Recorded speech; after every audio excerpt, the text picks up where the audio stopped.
America's longest war has come to an end. The Pentagon has confirmed in the last half an hour that the last American military plane left at 3:29 p.m. US time. General Kenneth McKenzie declared the mission complete. Let's go live to Sky News Washington correspondent Annalise Nielsen for all the latest. Annalise, this all developed pretty quickly in the last hour or so. The Pentagon has also confirmed that some American citizens were left behind.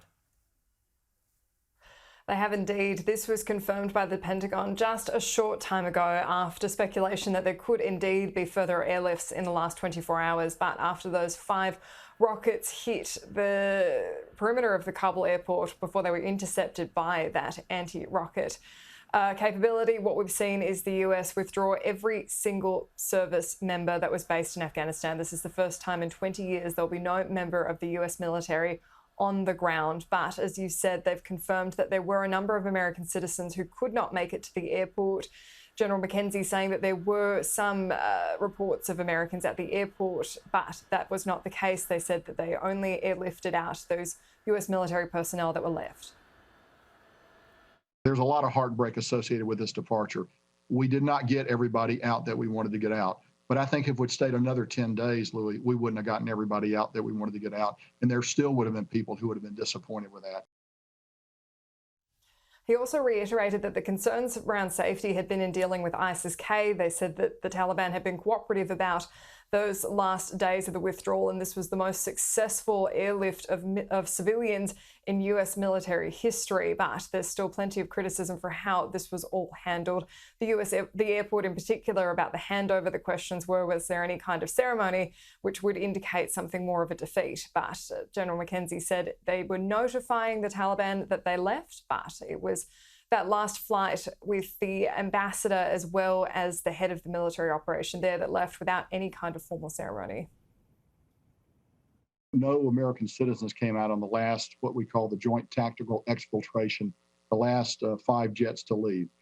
We maintained the ability to bring them in up until immediately before departure, but we were not able to bring any Americans out. That activity ended probably about 12 hours before our exit, although we continued the outreach and would have been prepared to bring them on until the very last minute, but none of them made it to the airport and were able to be accommodated.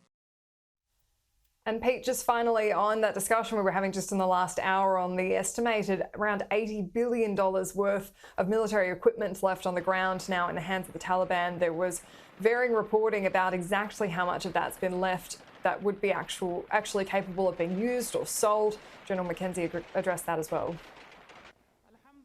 We have also demilitarized equipment that we did not bring out of the airport. That included a number of MRAPs, up to 70 MRAPs that we demilitarized and will never be used again by anyone. 27 Humvees, the little tactical vehicle that will never be driven again. Additionally, on the ramp at HKIA are a total of 73 aircraft. Those aircraft will never fly again. Pete, 6,000 US citizens evacuated since August 14, 127,000 people evacuated in US flights or US military facilitated flights. What the Pentagon has said now is the military operation is over, but the diplomatic mission hasn't ended, and they're passing over to the State Department about how they're going to evacuate those last citizens there, as well as all those special interest visa holders who worked with the Americans as the Taliban takes over. Annalise Nielsen live for us in Washington, D.C., bringing us up to speed there on what has been a very, very busy morning yet again. And Annalise will be back soon for any latest development. We are continuing to monitor our feeds for reaction out of the US and in particular the White House. Annalise, appreciate that. Thank you.